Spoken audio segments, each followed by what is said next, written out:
Hello students. Hello hello students.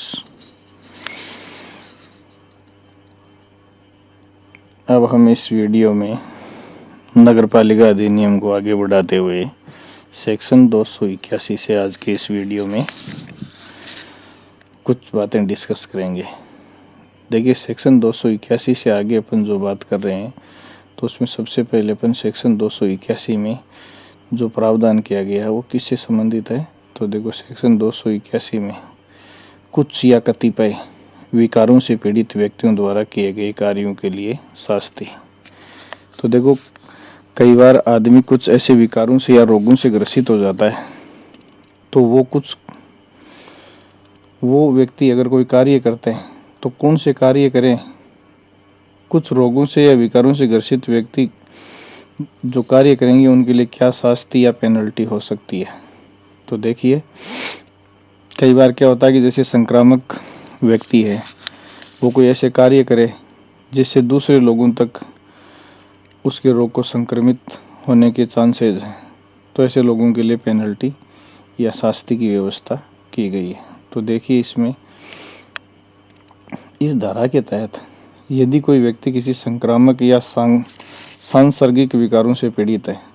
संक्रामक या सांसर्गिक विकार का मतलब होता है जो छुआछूत से बढ़ता हो, एक दूसरे से छूने से बढ़ सकता हो, पीड़ित है तथा वह नीचे लिखे किसी भी कार्य को करता है,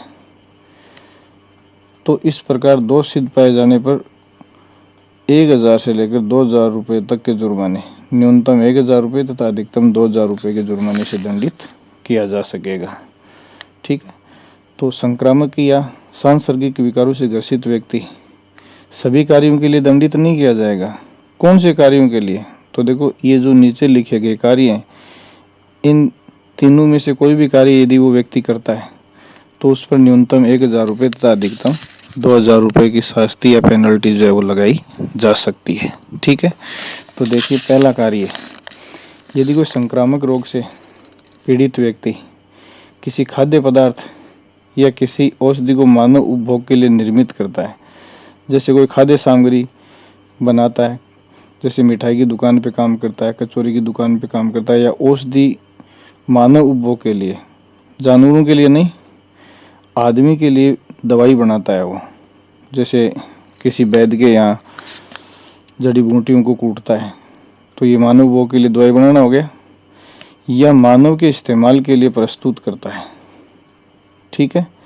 तो ऐसा व्यक्ति 1000 से लेकर 2000 रुपये तक के जुर्माने से दंडित किया जाएगा यदि वह संक्रामक रोग से ग्रसित है। दूसरा, वह किसी ऐसी वस्तु या औषधि को जानबूझकर छूता है जो दूसरों के विक्रय के लिए प्रस्तुत की गई है। मतलब संक्रामक रोग से ग्रसित व्यक्ति किसी वस्तु को या किसी ऐसी औषधि को छूता है जिसके बारे में वह जानता है कि ये दूसरों को बेची जानी है, तथा वह खुद या स्वयं जो संक्रामक रोग से पीड़ित है, तो भी ऐसे व्यक्ति के ऊपर 1000 से 2000 रुपये तक का जुर्माना निरूपित किया जा सकेगा। ठीक है।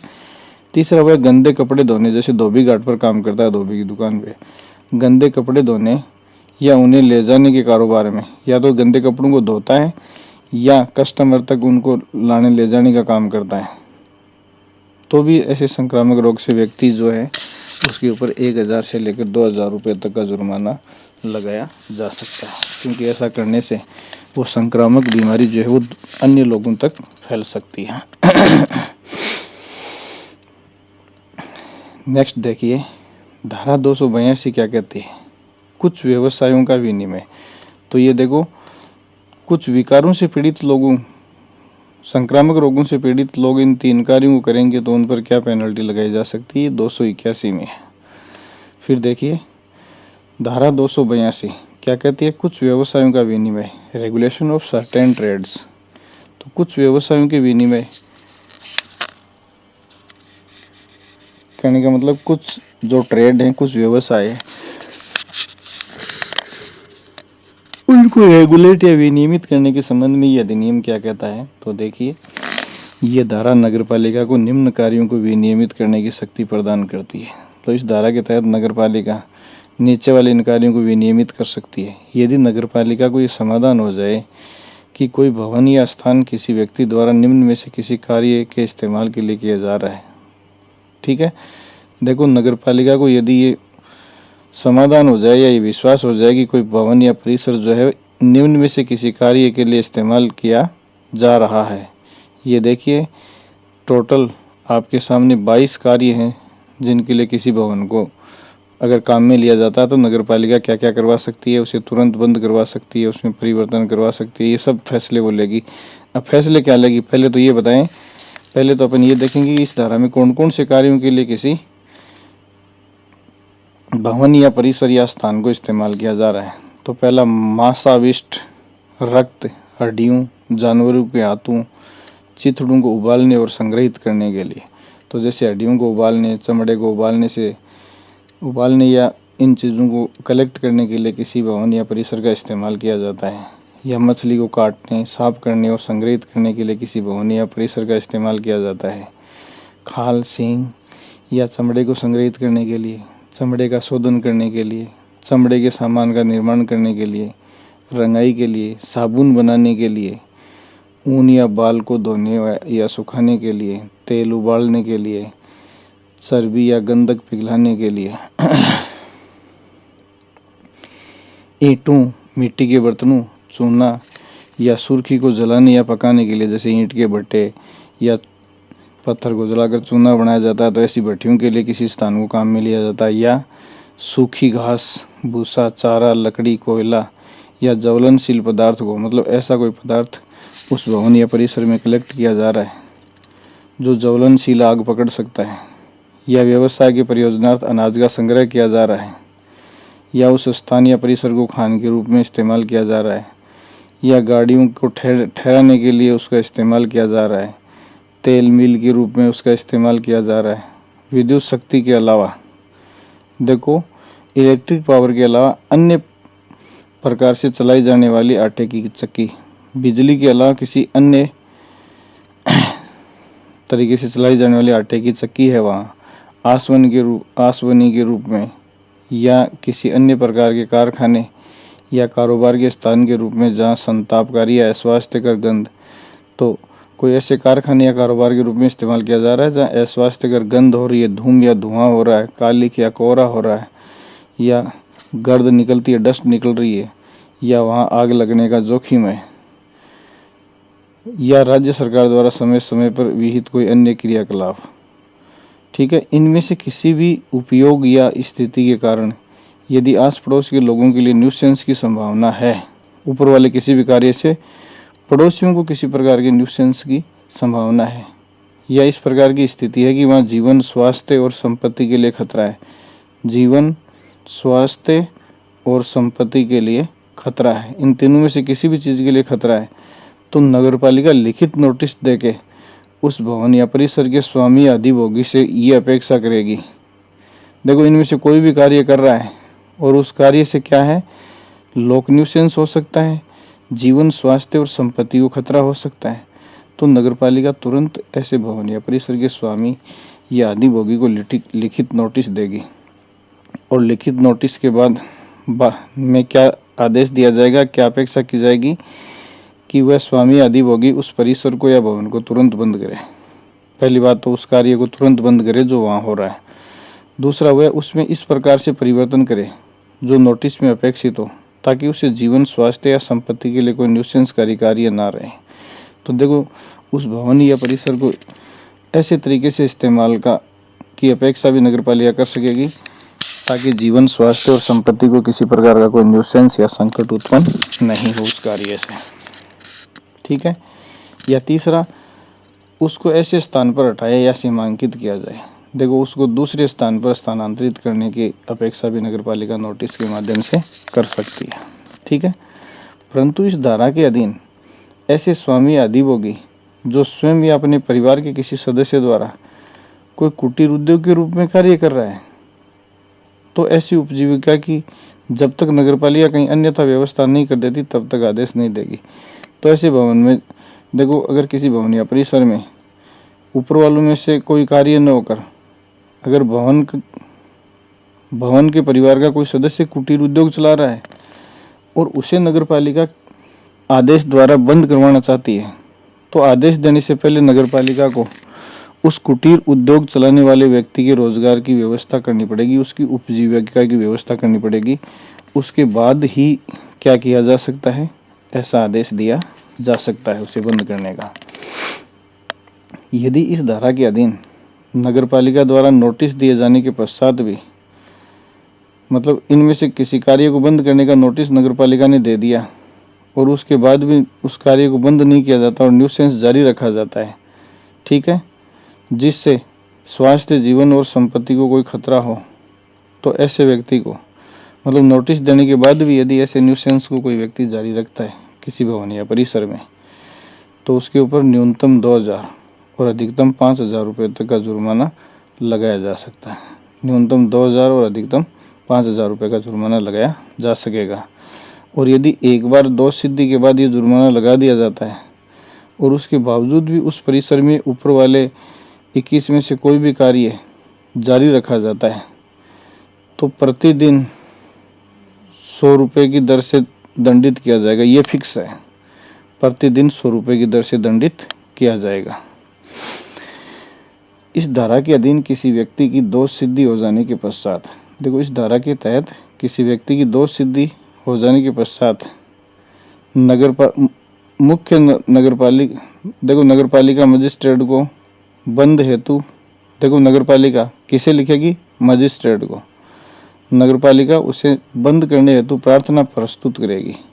वो जो 21 कार्य ऊपर वाले कर रहे हैं, किए जा रहे हैं किसी नगर पालिका क्षेत्र में, ठीक है, और एक बार यदि कोई व्यक्ति दोष सिद्ध पाया जाता है तो उसके बाद नगर पालिका मजिस्ट्रेट के सामने उसे बंद करने हेतु प्रार्थना पत्र लगाएगी तथा ऐसी प्रार्थना मजिस्ट्रेट ऐसे स्थान को बंद करने का आदेश देगा तथा इस आदेश की अनुपालना हेतु ऐसे स्थान के दोबारा उपयोग पर रोक लगाने हेतु उन व्यक्तियों को नियुक्त कर सकेगा जो ठीक समझे।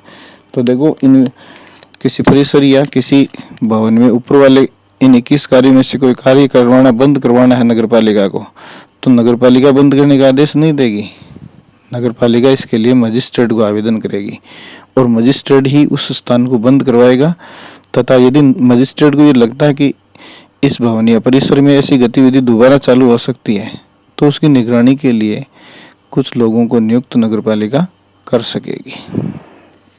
ठीक है, नेक्स्ट देखिए, यदि कोई व्यक्ति इस धारा के तहत बिना लाइसेंस के या लाइसेंस के निलंबन के पश्चात, या तो लाइसेंस जरूरी है और बिना लाइसेंस के काम कर रहा है, या लाइसेंस लिया था लेकिन निलंबित हो गया, या लाइसेंस को वापस ले लिया गया है, उसके बाद भी अगर किसी भवन या परिसर को ऊपर वाले किसी प्रयोजन के लिए इस्तेमाल कर रहा है या उस स्थान का उपयोग कर रहा है, तो उस व्यक्ति के ऊपर न्यूनतम 1000 और अधिकतम 2000 रुपये का जुर्माना हो सकेगा, सेम ऊपर वाला।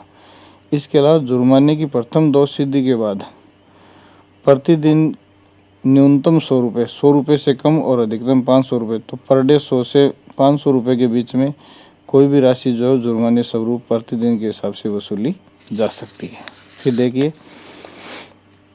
इस धारा के अधीन नगर पालिका द्वारा जारी किए जाने वाले आदेश, इस धारा के अधीन नगर पालिका द्वारा जारी किए जाने वाले आदेश से व्यथित या पीड़ित कोई भी व्यक्ति आदेश की तिथि से 30 दिन के भीतर, देखो यदि किसी कार्य को किसी परिसर या भवन से इस धारा के तहत बंद करने का आदेश यदि मजिस्ट्रेट दे देता है, देखो मजिस्ट्रेट इस धारा के तहत किसी परिसर को बंद करने का आदेश दे देता है और उस आदेश से कोई व्यक्ति पीड़ित है या कोई व्यक्ति अपने आप को आहत समझता है या ये समझता है कि मेरे साथ मजिस्ट्रेट के आदेश से अन्याय हुआ है, तो उस आदेश की तिथि से 30 दिन के भीतर जिला कलेक्टर को अपील कर सकेगा। तो मजिस्ट्रेट के आदेशों के विरुद्ध अपील कहाँ की जाएगी, जिला कलेक्टर को, और अपील प्राधिकारी का आदेश इस धारा में अंतिम होगा। मतलब जिला कलेक्टर का जो आदेश है, जिला कलेक्टर अपील प्राधिकारी है और उसका आदेश क्या होगा, अंतिम होगा। कहने का मतलब है कि जिला कलेक्टर या अपील प्राधिकारी के आदेश के विरुद्ध किसी भी न्यायालय में कोई अपील या उस मामले को प्रश्नगत नहीं किया जाएगा। मतलब जिला कलेक्टर का फैसला है या अपील प्राधिकारी जिला कलेक्टर होता है, उसका फैसला अंतिम माना जाएगा, उसके विरुद्ध किसी न्यायालय में जाने की परमिशन नहीं दी जाएगी। फिर देखिए, धारा 283 क्या कहती है। धारा 283 ये कहती है कि मजदूरों को बुलाने या उनकी छुट्टी करने के लिए सायरन का उपयोग। तो देखो, कुछ इलाकों में नगर पालिका क्षेत्रों में सामूहिक रूप से मजदूरों को इस्तेमाल किया जाता है। तो कई बार उन मजदूरों को बुलाने के लिए विसल बजाई जाती है, सीटी बजाई जाती है, और उनकी छुट्टी के लिए भी कोई विसल या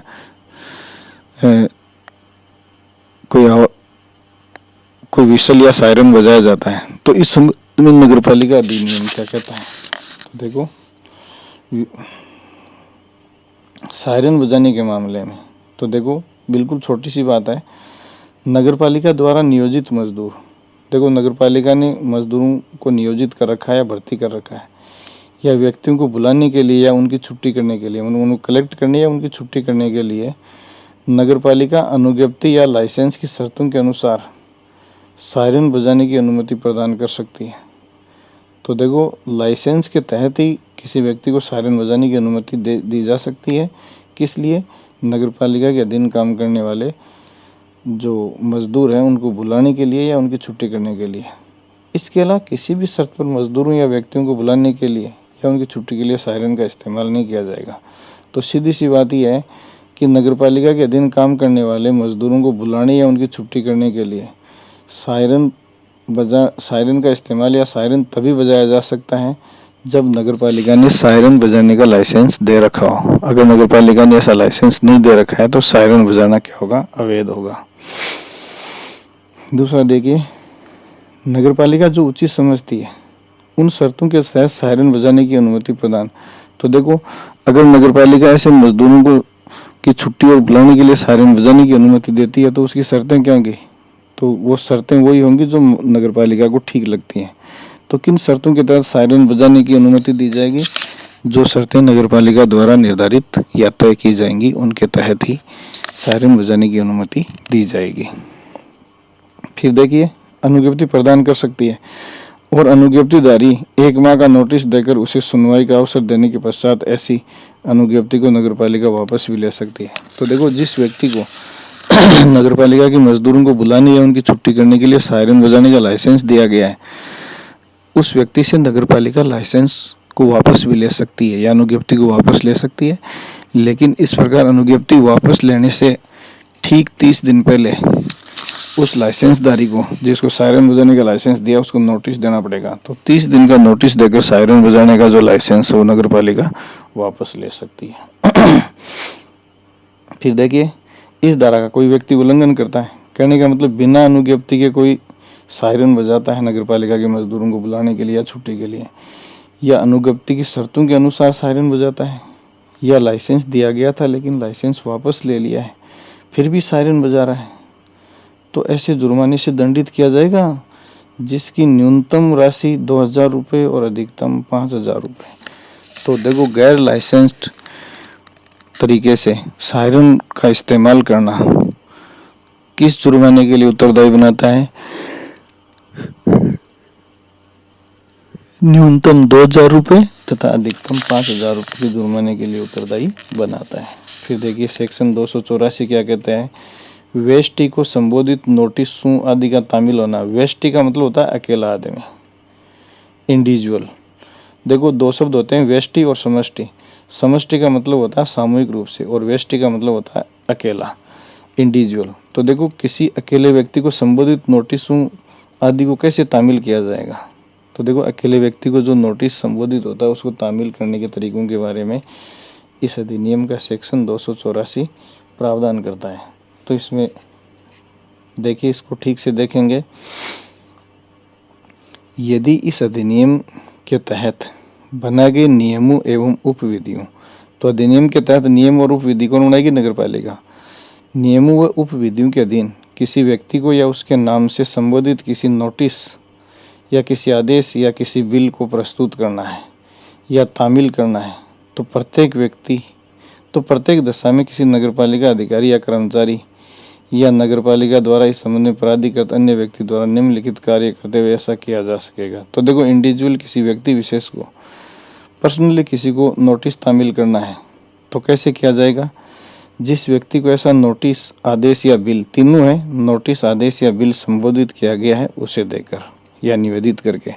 तो जिस व्यक्ति को नोटिस तामील करना है उसे सौंपकर तामील किया जा सकता है या उसे निवेदित करके तामील किया जा सकता है। दूसरा, जिस व्यक्ति को ऐसा नोटिस, आदेश या बिल तामील करना है और यदि वह अपने आवास के अंतिम ज्ञात स्थान पर नहीं मिलता है तो उसके परिवार के वयस्क पुरुष सदस्य को, एडल्ट पुरुष मेंबर को, देखो माइनर को या अवयस्क पुरुष को भी नहीं दिया जा सकता और स्त्री को भी नहीं दिया जा सकता, वयस्क पुरुष सदस्य को या उसका कोई नौकर है उसको भी निवेदित किया जा सकता है या दिया जा सकता है।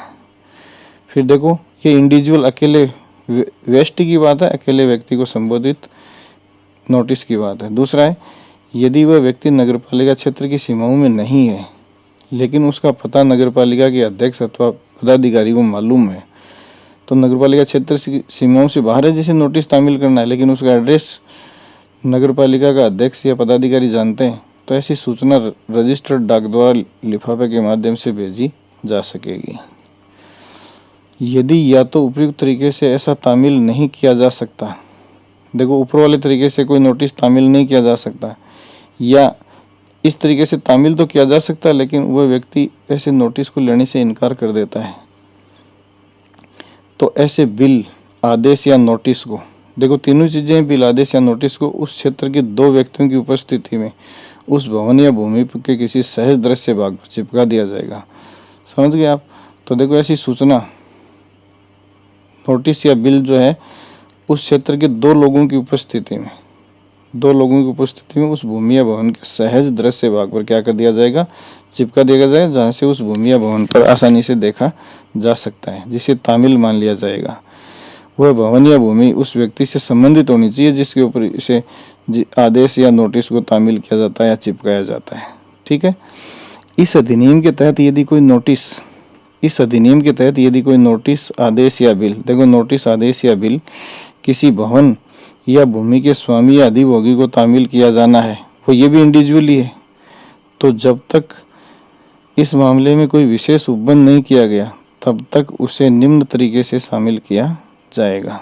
कौन से तरीके से? देखो एक बार, नोटिस स्वामी अधिभोगी को तामील किया जाना है तो तब तक इस मामले में कोई विशेष उपबंध नहीं किया गया है, तो अगर विशेष उपबंध नहीं किया गया है तो ऐसे नोटिस को कैसे तामील किया जाएगा?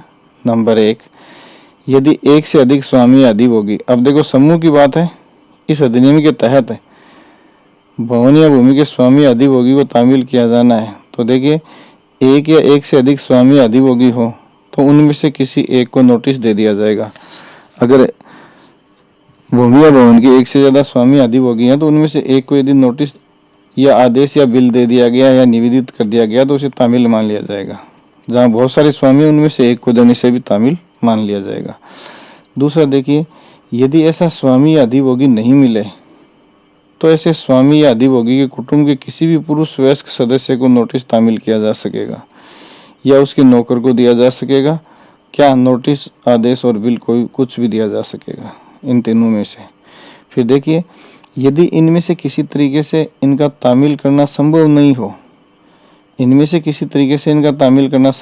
हो, तो नोटिस, आदेश या बिल को दो व्यक्तियों की उपस्थिति में भूमि या भवन के, तो देखो इस धारा के तहत भूमि या भवन पर कोई नोटिस चिपकाया जाएगा तो अकेला तामील करता नहीं चिपकाएगा, आसपास के दो लोगों की उपस्थिति में भवन या भूमि पर उस नोटिस को चिपकाया जाएगा। नोटिस हो सकता है, आदेश हो सकता है, बिल हो सकता है, उसको चिपकाया जाएगा और वो ऐसे स्थान पर चिपकाया जाएगा जहां से उसे आसानी से देखा जा सकता है। फिर देखो, ऐसे प्रत्येक नोटिस जो इस अधिनियम के तहत किसी व्यक्ति को व्यक्ति से दिए जाते हैं, अभी पर्सनली इंडिविजुअल व्यक्ति को दिए जाने वाले नोटिसों की अपन बात कर रहे हैं, तो देखिए यहाँ ऐसा प्रत्येक नोटिस जो इस अधिनियम के तहत किसी व्यक्ति को व्यक्ति से, ये रू नहीं है, विसर्ग है, व्यक्ति से दिया जाना अपेक्षित नहीं है या तामील किया जाना आवश्यक नहीं है, वह इस अधिनियम के तहत उस समय तामील समझा जाएगा जब उसकी एक प्रति निर्धारित कालावधि में नगरपालिका के निर्देश पर नगरपालिका कार्यालय के किसी सहज दृश्य भाग पर लगा दी जाती है। बहुत बड़ी बात है। देखो, जब किसी व्यक्ति को इस अधिनियम के तहत व्यक्ति से नोटिस दिया जाना जरूरी नहीं है, तो उस नोटिस को नगरपालिका कार्यालय के किसी सहज दृश्य भाग पर जैसे चिपका दिया जाएगा तो ऐसा माना जाएगा कि उस व्यक्ति को सूचित कर दिया गया है या नोटिस तामील हो गया है। फिर देखिए, किसी भी नोटिस, आदेश या बिल को केवल इस कारण अविद्यमान नहीं माना जाएगा कि उसके प्रारूप में किसी प्रकार की कमी है। तो खाली फॉर्मेट में कमी के कारण किसी नोटिस को अवैध नहीं माना जाएगा। फिर देखिए, यदि कोई नोटिस किसी ऐसे कार्य को करने के लिए किया जाता है जिसे करने की निश्चित समयावधि इस अधिनियम के तहत निर्धारित नहीं की गई है, तो देखो किसी कार्य को करने का टाइम निश्चित नहीं है, ऐसे मामले में यदि कोई नोटिस जारी किया जाता है, ठीक है, तो इस संबंध में जारी किए जाने वाले नोटिस या आदेश में उस युक्त समय का उल्लेख किया जाएगा जिसमें उस कार्य को किया जाएगा। तो कार्य को कितने समय में किया जाएगा, ये उस नोटिस में उल्लेख किया जाएगा। फिर देखिए, यदि इस प्रकार जारी किए जाने वाले, देखिए, यदि इस प्रकार जारी किए जाने वाले किसी नोटिस या आदेश में अपेक्षित कार्य को पूरा नहीं किया जाता है, तो नगरपालिका ऐसी कार्यवाही कर सकेगी और ऐसे कदम उठा सकेगी जो उस कार्य को विधिपूर्ण तरीके से करने के लिए आवश्यक है। यदि इस प्रकार नगरपालिका द्वारा उठाए गए कदमों या कार्यवाही से किसी प्रकार का खर्चा होता है, तो खर्चा उस व्यक्ति को या उन व्यक्तियों को संदत किया जाएगा, उन व्यक्तियों द्वारा संदत किया जाएगा जिनको ये आदेश या नोटिस तामील होना है। तो देखिए, दोबारा देखिए, यदि देखना इसमें स्टार्टिंग से, यदि इस प्रकार जारी किया जाने वाला आदेश, नोटिस या आदेश अपेक्षित कार्य को पूरा नहीं किया जाता है, तो नगरपालिका ऐसी कार्यवाही कर सकेगी और ऐसे कदम उठा सकेगी जो उस कार्य को विधिपूर्ण तरीके से करने के लिए जरूरी है। और इस प्रकार नगरपालिका का जो भी खर्चा होगा उसे वो व्यक्ति मिलकर उठाएंगे जिन्हें वो नोटिस तामील किया जाना है। और ऐसा खर्चा सेक्शन 296 में उपबंधित रीति से वसूल किया जाएगा। ये किसकी बात है? समष्टि की बात है, व्यष्टि की, इंडिविजुअल व्यक्ति की। फिर देखिए 285 क्या कहता है, ये इंडिविजुअल व्यक्ति की नोटिस की बात है 284 में। अब इंडिविजुअल व्यक्ति, देखो व्यष्टि नोटिस क्या हो गया, यदि इंडिविजुअल व्यक्ति को दिए जाने वाले नोटिस के मामले में किसी प्रकार की अवज्ञा या अवहेलना की जाती है, तो इस संबंध में यह अधिनियम क्या प्रावधान करता है। तो देखिए, इस संबंध में अपन आगे बढ़ते हैं। यदि इस अधिनियम के तहत किसी व्यक्ति से किसी जंगम या स्थावर तथा सार्वजनिक अथवा निजी संपत्ति के संबंध में किसी कार्य को करने अथवा नोटिस या आदेश में निर्दिष्ट समय के भीतर किसी व्यवस्था करने की या उससे करने से विरत रहने की अपेक्षा करते हुए कोई नोटिस या आदेश दिया जाता है और ऐसा व्यक्ति ऐसे नोटिस या आदेश का अनुपालन करने में विफल हो जाता है, देखो, इस अधिनियम के तहत किसी व्यक्ति के किसी जंगम या स्थावर या सार्वजनिक या निजी संपत्ति के संबंध में किसी कार्य को करने के लिए किसी व्यक्ति को अगर किसी चल या अचल संपत्ति के बारे में या किसी सार्वजनिक या निजी संपत्ति के बारे में कोई कार्य करने के लिए किसी व्यक्ति को व्यक्तिगत रूप से कोई नोटिस दिया जाता है और उस नोटिस में निर्धारित समय किया गया कि ये कार्य इतने समय में किया जाएगा और उस समय में वो व्यक्ति ऐसा कार्य करने में उपेक्षा करता है, तो ऐसा व्यक्ति ऐसे नोटिस या आदेश की अनुपालना करने में विफल हो जाता है। तो देखो क्या कर सकती है नगरपालिका। तो देखो नंबर 1, नगरपालिका ऐसे कार्य को निष्पादित खुद करवा सकेगी। देखो इंडिविजुअल किसी व्यक्ति विशेष को नोटिस दिया गया और वो नोटिस का कार्य जो है वो व्यक्ति नहीं करवाता है, तो उस कार्य को नगरपालिका खुद करवा सकेगी या किसी से करवा सकेगी तथा उसके पश्चात इस हेतु जो खर्चे होते हैं वो उस व्यक्ति को इस अधिनियम के तहत उस व्यक्ति से वसूले जा सकते हैं जिसे नगरपालिका ने व्यक्तिगत तौर पर नोटिस जारी किया था। ठीक है, नेक्स्ट आप देखिए दूसरा, यदि ऐसे व्यक्ति को मजिस्ट्रेट द्वारा सिद्धोष कर दिया जाता है। सिद्धोष का मतलब है कि नगरपालिका ने कोई कार्य करने का आदेश दिया था नोटिस में और वो उस कार्य को नहीं करता है, तो मजिस्ट्रेट द्वारा जब उसको दोष सिद्ध कर दिया जाएगा तो उस पर जुर्माना निरूपित किया जा सकेगा और ये जुर्माना 2000 रुपये तक का हो सकेगा। 2000 रुपये का जुर्माना हो सकेगा। और यदि एक बार जुर्माना लगने के बाद भी वो व्यक्ति ऐसे अपराध को जारी रखता है तो प्रतिदिन के हिसाब से उस पर कितने 50 रुपये तक का जुर्माना लगाया जा सकेगा पर डे के हिसाब से। 50 से कम हो सकते हैं, 50 से ज़्यादा नहीं हो सकते। तो यह तो व्यक्ति विशेष को जारी किए गए नोटिस के बारे में। फिर देखिए सेक्शन 286 क्या कहता है। सेक्शन 286 कहता है कि सार्वजनिक नोटिस की अवज्ञा, डिसओबीडियंस टू पब्लिक नोटिस। तो जो सार्वजनिक नोटिस होता है सब लोगों के लिए, उसकी अवज्ञा जो है उस संबंध में यह अधिनियम क्या कहता है। तो देखिए आप इसमें, अगर नगरपालिका, देखिए अगर नगरपालिका अधिनियम के तहत किसी नोटिस या आदेश द्वारा जनता से, सार्वजनिक का मतलब आम जनता के लिए, सार्वजनिक का मतलब आम जनता के लिए, आदेश द्वारा जनता से किसी बात को करने या न करने की अपेक्षा की जाती है नोटिस के माध्यम से, कौन? नगरपालिका अगर ऐसी अपेक्षा करती है और ऐसी किसी अपेक्षा का अनुपालन किसी व्यक्ति द्वारा करने में विफलता होती है तथा ऐसी विफलता को यदि अधिनियम की किसी अन्य धारा के अधीन दंडनीय अपराध नहीं माना गया है, देखो कोई आम नोटिस के एवज में कोई व्यक्ति उसका पालन करने में विफल हो जाता है और उस विफलता को इस अधिनियम की किसी अन्य धारा में दंडनीय अपराध नहीं बनाया गया है, कहीं और दंड की व्यवस्था नहीं है, तो देखिए यहाँ इसको देखिए, उस विफलता पर उस व्यक्ति को क्या किया जाएगा, तो देखो उसके ऊपर एक ऐसा जुर्माना मजिस्ट्रेट द्वारा अधिरोपित किया जाएगा जो न्यूनतम 2000 रुपये और अधिकतम 5000 रुपये होगा। ठीक है, तो देखो नगरपालिका कोई सार्वजनिक नोटिस जारी करती है और कोई व्यक्ति विशेष उस नोटिस की पालना करने में विफल हो जाता है, तो मजिस्ट्रेट दोषित पाए जाने पर ऐसे व्यक्ति के ऊपर 2000 से 5000 रुपये तक का जुर्माना अधिरोपित कर सकता है। और यदि एक बार दोषित होने के बाद भी ऐसे अपराध को या ऐसी गलती को जारी रखता हुआ व्यक्ति, तो पर डे के हिसाब से न्यूनतम 50 और अधिकतम 100 रुपये, मतलब 50 से 100 रुपये तक का जो जुर्माना है उन पर लग सकता है। फिर देखिए नेक्स्ट है धारा 287। धारा 287 क्या कहता है, स्वामी अथवा अधिभोगी द्वारा व्यतिक्रम करने पर नगरपालिका किसी कार्य को निष्पादित कर सकेगी या उसका व्यय वसूल कर सकेगी। दोबारा देखना, कोई स्वामी या अधिभोगी द्वारा कोई कार्य करने में व्यतिक्रम का मतलब चूक की जाती है तो नगरपालिका ऐसे कार्य को पूर्वा करवा सकेगी। जो कार्य किसी अधिभोगी या स्वामी का है वो उस कार्य को करने में चूक कर देते हैं तो उस कार्य को निष्पादित करवाने की शक्ति किसके पास चली जाती है, नगरपालिका करवा सकती है और उसका व्यय नगरपालिका ऐसे स्वामी अधिभोगी से वसूल सकती है। वैसे तो इस धारा की मेन बात जो है वो हेडिंग में ही पड़ी है, इसको थोड़ा ठीक से आप देखेंगे।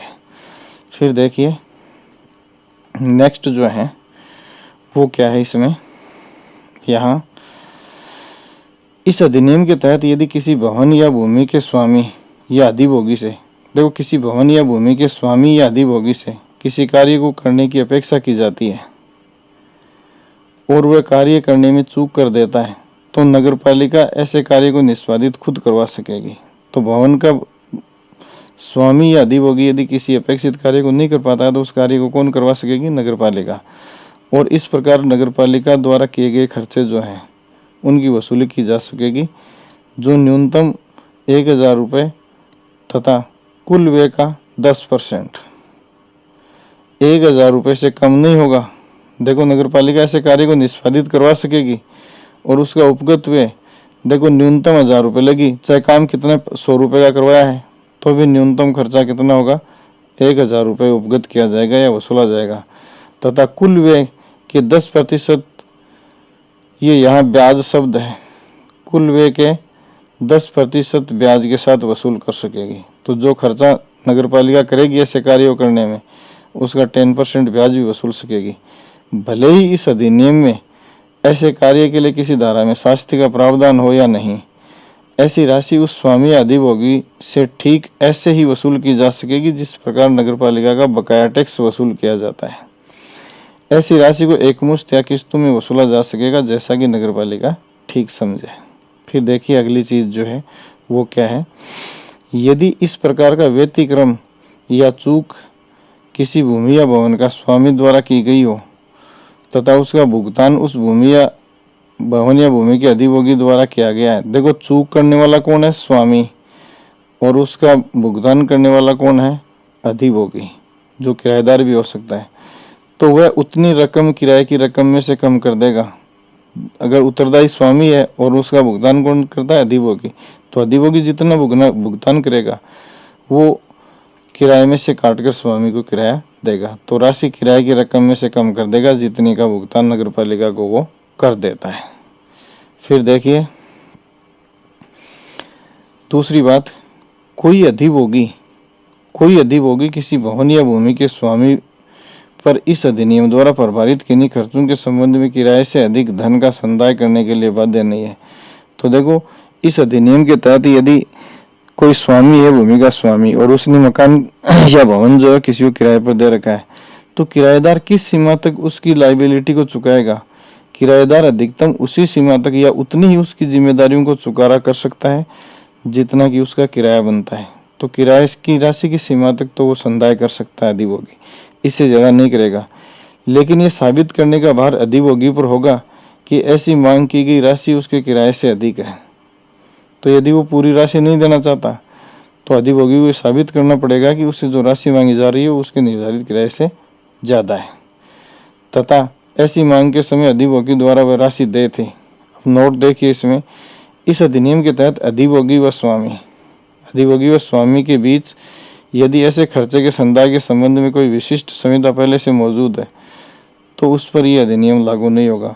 तो कहने का मतलब, अधिभोगी और स्वामी के बीच खर्चों के लेन देन को लेकर पहले से कोई समझौता है तो उस मामले में, कोई संविदा है तो उस मामले में नगरपालिका अधिनियम की यह धारा जो है वो काम नहीं करेगी। ठीक है, तो ये कुछ चीज़ें मैंने धारा 187 तक आपके साथ डिस्कस की है। बाकी अपन नेक्स्ट वीडियो में डिस्कस करेंगे। Thank you so much.